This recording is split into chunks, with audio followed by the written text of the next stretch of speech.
Take a look at this. Long gas lines in the southeast as gas stations, well, start to run dry after the Colonial Pipeline cyber attack. You can see all these cars backed up. Let's bring in Rick Grenell, former acting director of National Intelligence. Rick, good morning to you. How vulnerable are we to more cyber attacks, do you think? Well, look, first of all, let's be very clear. This is the responsibility of the individual companies. And so they have to be able to prove that their systems are secure. Technology has given us an amazing advantage over the last 15, 20 years. Many companies have taken that technology savings and pocketed the savings. And what they really need to do is invest in cybersecurity.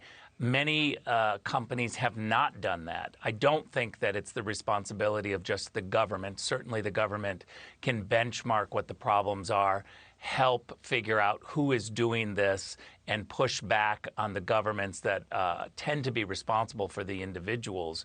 But companies have to be able to say that their pipelines are secure. One interesting thing, Ashley, is that because the pipeline is a form of transportation, this is not just DHS responsibility. This is also the Department of Transportation. So both of our secretaries need to be able to send teams there and figure out who did this, work with the companies, and also make sure that these companies are doing their part. They are responsible. Well, the FBI, Rick, says that DarkSide, a Russian ransomware gang, is responsible. So the question is, will President Biden hold Moscow accountable? Nothing happens on Russian territory without the Kremlin knowing about it. Well, first of all, we know that Russia is a problem, and I don't want to minimize Russia as a problem, but we also need to make sure that we're not constantly blaming Russia. DarkSide, we think, is in Eastern Europe, possibly in Russia. There are elements of it that are inside Russia.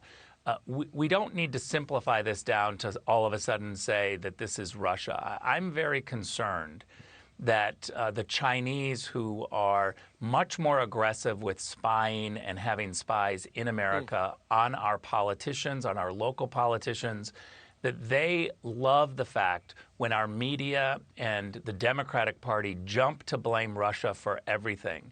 Again, I'm not dismissing the fact that there is a role to play here of Russians inside this system, but it also is part of the Eastern European dark web. And so we have to make sure that we're working in conjunction with all of our allies to figure out exactly who did this, who's responsible, but keep the pressure on China as much as possible, because we know that the Chinese have a much more aggressive spying and tactical push on the United States. Quickly, I wanted to get to this issue, Rick. Israel's Iron Dome aerial defense system seen intercepting a barrage of rockets from Gaza. How close do you think this region is to, full-scale escalation, talks of a third intifada? Your thoughts? Well, I certainly hope that the United States government, Jake Sullivan, National Security Council, is pressuring their new friends in the Palestinian territories, because they've increased the funding for them, and look what we're getting. We're getting more attacks. We have to understand as Americans that if we were getting attacks from Canada or Mexico, those attacks would be over in a matter of minutes. We would respond quickly, and we would not allow this to happen. And so let's support Israel. Let's recognize where these rockets are coming from and make sure that the United States is doing its part to pressure Palestinian Authority leaders to clean up their act and to stop using bombs, rockets, terror as a response. All right. We'll have to leave it there. But Rick Grenell, great stuff as always. Thank you for chatting with us this morning. Thanks, Ashley.